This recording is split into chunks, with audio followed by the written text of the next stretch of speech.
video is about the 144,000 from Revelation. That's a topic that most people are aware of, I think. There's even a church built on the idea of that. And these 144,000 appear twice in Revelation, once early on in about chapter 7, and then once later on in about chapter 14. And we're going to look at those today in this video, but we're going to look at a specific character of them, the makeup of them. Who are they that make up this 144,000? And so by makeup, we aren't talking about cosmetics. We're talking about constitution. What are their components made of?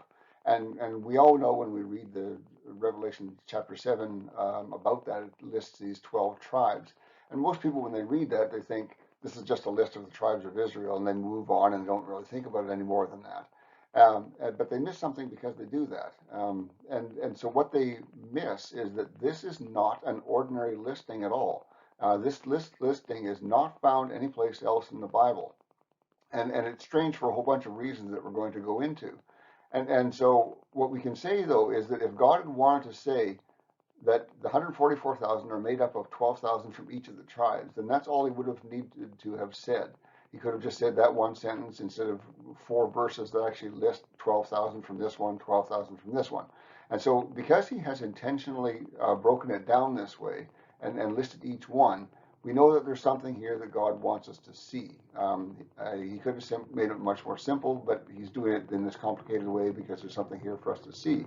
And when he lists them like this, he gives them an order. We know that there's this particular order, and we also know the constitution of them. And so we get quite a bit of information from this, and it's important here because the order and the constitution are very strange. And no one fully understands this, and me included. I don't understand all of this. So this video is going to contain quite a bit of questions without answers and lots of ideas, and I'll give you what I have on it and can explain to you and show you, point out, but there's still going to be a lot of questions left over when we're done. So we're going to start with the lists of the tribes in the Bible. On the left here, let me get my pointer out. This is the list from Revelation, okay? And so the tribes are listed there in the order that they're given in Revelation. So the first one listed in Revelation is Yehuda or Judah. Now these two other lists come from the Old Testament. This one is the birth order of the sons, and that is not used very much in the Old Testament. What is used much more is this list over here. And this is the list of the sons without Levi. And what happens when you take out Levi is that you split Joseph up. And so instead of saying Joseph is one of the tribes, you say that Manasseh and Ephraim are the two replacement tribes. And they were called the half tribes sometimes. And also they were stat in this list because they're considered full tribes. And so the reason you had this list here is because many more things depended on this constitution of the list. And that is because Levi was very special, and some things were not appointed to them. For example, the Levites were never appointed to war, and so whenever there was a list of the people who were able to fight in battle, the Levites were left out of that list, okay? And so because of Levi's special responsibilities and nature, they were often left out, and when they were left out, you use this list here, which has Manasseh and Ephraim. And so another thing that Levites were different in is that they didn't own a section of land like all the other tribes. Every other tribe had a geographic section of Israel that was theirs. Levi didn't. The Levites all lived among the people in their tribal areas. And so they were different in that way as well. And so that's why there are these two lists in the Old Testament. But this list from Revelation is completely different from that list. And so the important thing to see here is these lines. And these lines link up the list from Revelation with these other lists, which are very similar, hardly any difference at all. And so what we see is that the order is not the same. There's a whole tangled mess here of things. What was Judah as fourth in the birth order list is now first in the Revelation list. And Reuben is second in the Revelation list, but he was born first. And then those two are just a little bit out, but here's Simeon. Simeon is way down on this list where he was second on this list. So the order is very, very different. And we're going to look into all of these whys and how comes questions. So, but I want you to see that and I want to see a couple other things too. I want you to see Dan is missing. Okay, Dan is not here at all. There is no link to the revelation. Ephraim is missing, but Manasseh is here, and so Ephraim is missing, and so not only are they in a different order, but there's a very different constitution. There are missing people and people in here that you wouldn't expect in that list. So let's break this all down now and take a look at the questions that come out of this. And there's lots of questions. So the first one I have is, why is Dan missing? Dan is not in that list from Revelation. And so what we do to try to understand that is we ask ourselves, well, what do we know about Dan that might tell us why they'd be left off of the list? And what we see right away from Genesis is that at the time that Jacob blessed his sons, and remember he gave a blessing to each one of the sons, he describes some characteristics of them prophetically. And so it was given to him by God to know what their futures were going to be, and he gave these words. And the words that he gave for Dan are not good words. There was a problem right away. And so what he says is, Dan shall judge his people as one of the tribes of Israel. Dan shall be a serpent in the way, a horned snake in the path, that bites the horse's heels, so that his rider falls backwards. For your salvation I wait, O Lord. Okay, so there's three different aspects of this I want to point out. First of all, when it says Dan shall judge his people, that doesn't mean he's going to be a judge like a judge and jury judge. It means he's going to be a judge in the way of the judges in the Old Testament, the book of Judges. Those were people who were there to help the people grow and point them in the right direction and get going on that. And so what this sentence is saying is that Dan is going to be a judge of his own people. They're going to be independent, is what it's really getting down to. It's saying he's going to lead his people as a separate tribe, and not as though a tribe of Israel, but as a different tribe. And they're not going to be so much a part of that community. And so what we're really talking about here is Dan's going to be much more independent of the other tribes and is going to go his own direction. The second thing I want you to see in those verses is the part about the serpent that bites the horse and causes the rider to fall backwards. What the meaning of this is that Dan is going to be a problem for all the other tribes. He's going to be intentionally causing others to fall backwards by striking at them.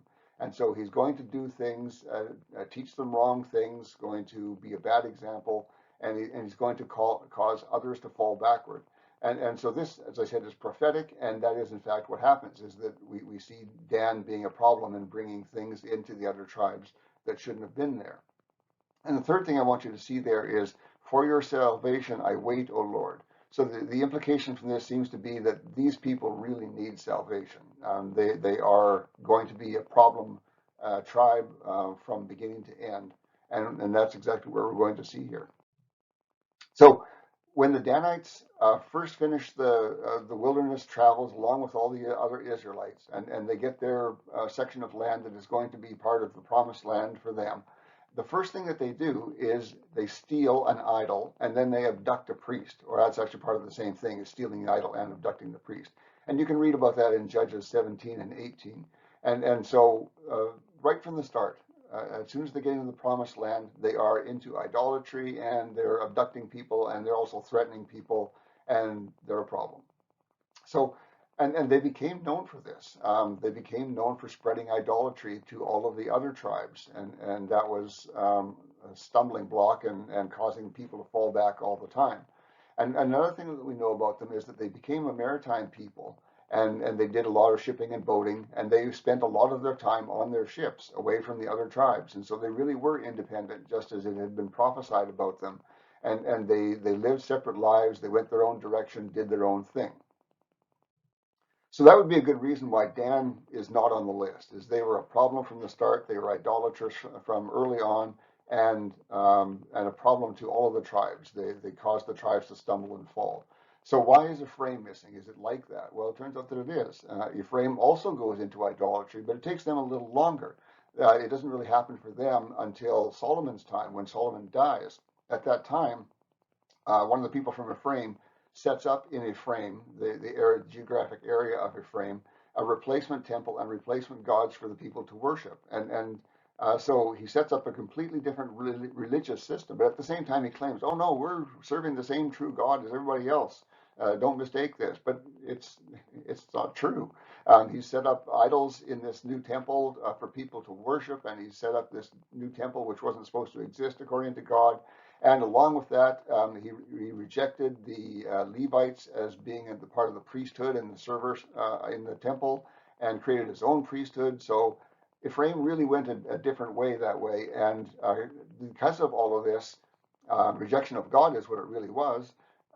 It caused Israel to split into the northern and southern kingdoms, and that was a permanent split that never is healed. And because of that, they lead the 10 northern tribes into this idolatry that they've started there. And so the 10 northern tribes become idolatrous tribes because of what Ephraim has done. So you can see the parallels there with Dan and what Dan did. Idolatry is a key thing, and causing idolatry to come into the other tribes. So those are two good reasons why those two would be left off of the list, is that they really weren't good tribes. And so another question that comes up is, why are both Joseph and Manasseh listed? I hinted at this a little bit at the start, but it's especially odd that Revelation has a list that has both Joseph and one of his sons on that list. That just doesn't make any sense. And it might be the strangest thing of all of this list. All of the OT lists, as we saw, include either only Joseph with no mention of the other sons, or only the sons with no mention of Joseph. And it's and that's kind of really what you would expect, because Joseph essentially said that he was giving over his rights to his two sons, and that his two sons would be his representatives in them. So he was, yes, in the birth order, but he's not in the normal order, because his two sons had taken his position. And they were often called the half tribes because of that. They were two halves of Joseph. And so it makes some sense that Joseph wouldn't appear in most lists, but here he appears along with one of his sons, but only one of his sons. And we talked about Ephraim earlier. Ephraim was a problem, and we could see why he would be left off. But Joseph wasn't like that. But it seems that for some reason Joseph needs to be accountable separately from Manasseh, and just as Ephraim was separately accountable and removed from the list because of what Ephraim had done. But it's still not clear. This is one of those big gaps that we're just not going to have an answer for. We just have questions. And so some of those questions are they Christians maybe who became Jews or are Jews? Or maybe they were Gentiles who have become Jews. Why is Joseph in there? Joseph is kind of an odd thing to put in that list. But we do note that they rank fairly low in the list. They're by no means even above the halfway mark. And so for whatever they are, whatever Joseph represents, they are fairly low in the list. And so why this order? We mentioned that order when we looked at the lists and the lines linking them together. And other questions come from this. Why this order? And that is, why is Judah now first? I mentioned that in the list. And why is Benjamin still last? So what do we know about Judah? We know that Judah is the tribe that led to Jesus. He was the king tribe, essentially, the Lion of Judah. We know all of that stuff. And Judah did very well at being faithful to God. They really were the best, although not perfect by any stretch. They were the best of the tribes at keeping in line with God. And if you remember, the Assyrians conquered the northern kingdom much later than the Babylonians conquered the southern kingdom. And that was because Judah was doing better than the northern kingdom, but ultimately Judah was conquered as well. So Judah was definitely doing better than the other tribes. And so you could say, yeah, that would make some sense that they might go at the top of the list. And so the question of why is Benjamin still last? Well, we do the same thing with them. We ask, well, what do we know about Benjamin? Well, we know that Benjamin had a lot of problems too. They especially got caught up in homosexuality and lost a large number of their population, almost a fatal loss because of that. And so, yeah, okay, you could see that Benjamin would still be left at the bottom of the list because of that, but he's still on the list, not like the others who were completely removed from the list. And so what we're seeing here is a pattern starting to form about who's in the list and also the ordering of the list. And that pattern is faithfulness to God. And so Judah was the most faithful to God of the tribes. Benjamin was lowest on the list, but still on the list. And then we see that Ephraim and Dan are off the list. They're right out of the picture. And so that pattern seems to fit pretty well with what we see in the list, is that it's measuring the faithfulness to God. And so the last question we'll ask here is, where are the Christians? Why aren't Christians in this list? Or is this maybe Christians? And there are some people who want to see these 144,000 people as evangelists, and therefore they interpret them as being Christians, Christian evangelists. And so they try to find ways to make these tribal names map into Christians and make it look like they're Christians. It just doesn't fit. These 144,000 are not evangelists. There is no verse that says that. That's just not their purpose. And what they are, and by reading the plain text, you can see what they are. They are Jews. And not just that, these 144,000 are a select group of Jews that have a different purpose in God's plan than the purpose that God has for Christians. And so in the end time, God has a plan for these 144,000 people.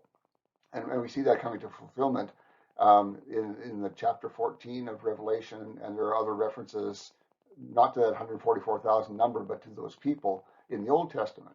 And so God had a plan from early on about what these 144,000 Jews were going to be and to do. And that's a different plan than he has for Christians. And so that's why these 144,000 are spelled out like this in such detail. But the verses have often been misread as only the 144,000 are sealed. And so people ask this question, well, why would 144,000 Jews only be sealed? Why wouldn't Christians be sealed? And so that kind of goes back to what we said before, is that some people want to think of these 144,000 as Christians, but that's simply not right. If you look at the beginning of those verses, and just before the section where it says what each 12,000 tribe is, you'll see that it says that they are going to seal the servants of God. So this is not just about sealing the 144,000. It's about sealing all of the servants of God, but the 144,000 are spelled out specifically because they have that special purpose in the end times that God has for them. And the Christians are mentioned in there. You just need to keep reading a little bit further on. And so this comes right after the 144,000 are broken out into their 12 tribes. It comes Revelation chapter 7, verses 9 through 10, and it says, "After this I saw many multitudes which were impossible to count, which were of all people, generations, nations, and languages." So right there we see this is not Jews who are all tribal and one people, one nation. And what we're talking about is all nations, all people. And so that's a hint at what Christianity is. Continuing on, it says, "Standing before the throne and before the Lamb, and wearing white garments, and with palms in their hands. And they shouted with a great voice, and they were saying, 'Salvation to our God, and to him who sits upon the throne, and unto the Lamb.'" So from what they say here, unto the Lamb, they know who the Lamb is, they know who Christ is, so that's what they're talking about. These are Christians because of what they say, we can tell that. And so they are Christians from all people, all nations, and they are Christians. And there's some more here I want to point out too. It says they're standing before the throne. Now, some people think that this must mean that they're dead. Well, they're not dead. These are symbolic references, which Revelation is full of. And so what standing before the throne means, that they are people who are dedicated to God. They are his people, and he tells them what to do. They wait on his commands and do his commands. And then it says before the Lamb, again, a reference to the Lamb being Son of God. And so we know that these are Christians talking about that. It says they're wearing white garments, which we know it means purified, and with palms in their hand, which is a symbol of their dedication again. So all of these things are pointing out that these people here are Christians, and we know that the verse up at the top said, "Seal all the servants of God," and not just the 144,000. And so now we know that they're there, we know where the Christians are, and we know that these 144,000 that are specially listed are Jews with a different purpose.